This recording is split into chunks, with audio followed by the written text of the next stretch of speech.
The United States now carries over $37 trillion in national debt. Every single year, the government pays roughly $1 trillion just in interest. That raises a question. Where did all that money go? Who got rich from it? The answer points to a familiar group.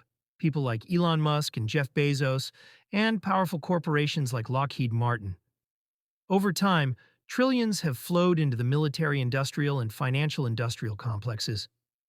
In essence, wealth that began in the hands of ordinary Americans, and even ordinary people in London, has been absorbed by these systems.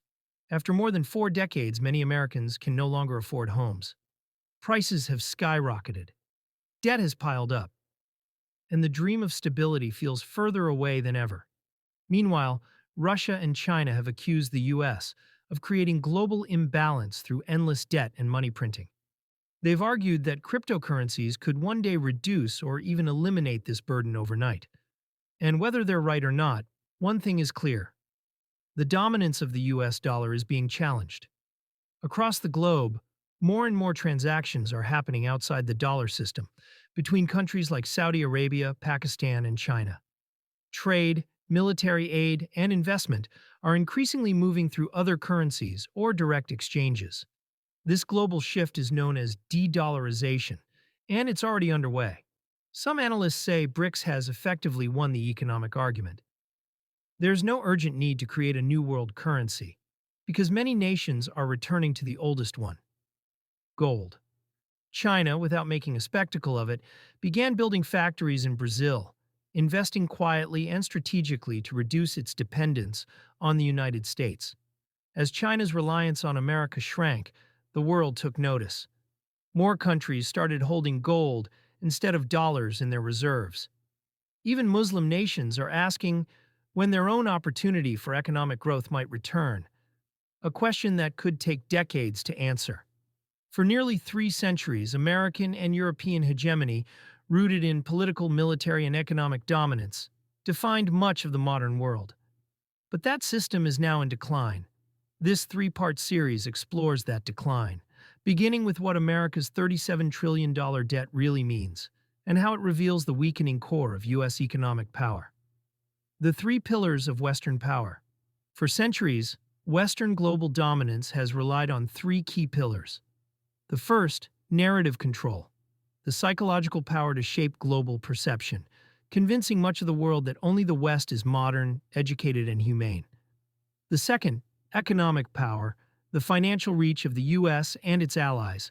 And the third, military power, anchored by American might and the United Kingdom's global network. Across this series, we'll unpack each of these pillars, how they were built and how they're crumbling. But before we go further, let's step back. What does $37 trillion in debt actually mean? And how did the richest nation on Earth end up here? Understanding the debt. Think of it like a credit card. Imagine you have a card with a limit of 500,000 taka. You spend 400,000, and at the end of the month, the bank asks for payment, either in full or the minimum amount due. If you only pay the minimum, say 10,000 taka, interest builds up fast. Soon your balance balloons to 5, 7, or even 8 million taka, an amount you can't realistically repay. That's essentially what's happened to the United States. It owes $37 trillion and must pay $1 trillion in interest every year. The question is, who holds that debt? Roughly half is internal debt, owed to U.S. citizens and institutions. The rest is external, owed to foreign nations. The top 3 holders are Japan, China, and the United Kingdom, together accounting for more than half, around $20 trillion combined. To put it simply, if you're an American citizen today, you inherit one of the heaviest national debt burdens on Earth. It might sound absurd. How can a country so wealthy owe so much? But the effects are real. Middle-class Americans are struggling. Many can't buy homes. Many are trapped by student loans that take decades to repay. By contrast, in nations like Saudi Arabia or Qatar, citizens often receive free education and health care. Taxes are lower, and value-added taxes, known as VAT, are minimal. In the U.S., however, taxes, insurance premiums, and living costs have climbed year after year. Where does that money go? A huge share flows to private corporations, and another portion simply goes to servicing the debt. Who benefits? Japan and China once trusted America's economic strength. They saw it as the safest, most stable place to park their money. But that confidence has faded. In recent years, China has stopped buying US dollars for its reserves and instead has been purchasing massive amounts of gold. Russia, after sanctions over the Ukraine war, made the same shift, moving away from dollar reserves entirely.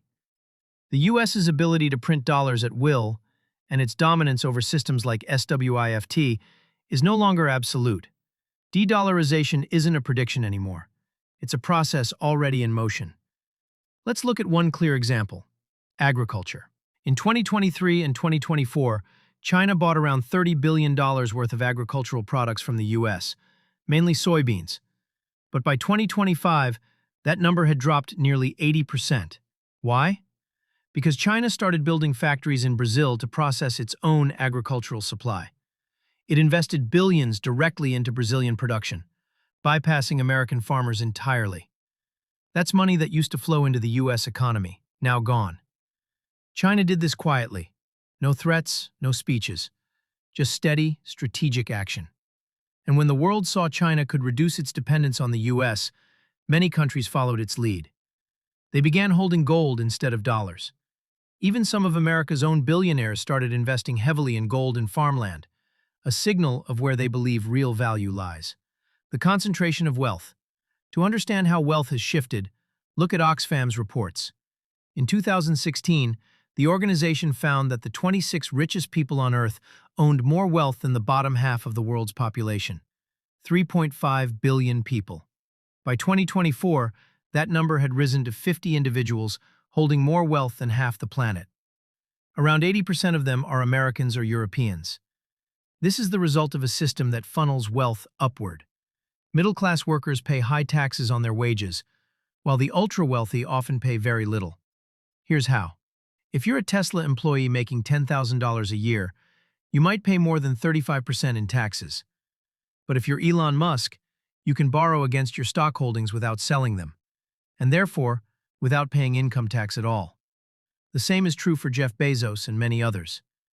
They own assets, not wages, and assets are taxed differently, often much more lightly. This system gives corporations and elites extraordinary control, while quietly extracting wealth from the middle class. And most people never realize how deeply the system favors the top. The crypto connection. At the end of this first episode, consider one of the most striking accusations made by Russia's Ministry of Finance and echoed by China. They claim that the US might one day use cryptocurrencies to reduce its debt burden, essentially resetting parts of the financial system.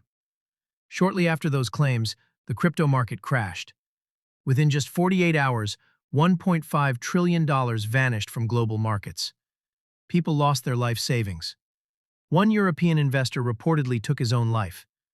To put that loss in perspective, if 50 billion taka disappeared from Bangladesh's stock market, there would be protests in the streets and arrests within days. But when $1.5 trillion disappears in an unregulated global market, no one is held accountable. There are no clear rules, no regulators, and no transparency. Rumors even suggested that major political figures, including Donald Trump's investment companies, had interests tied to these markets.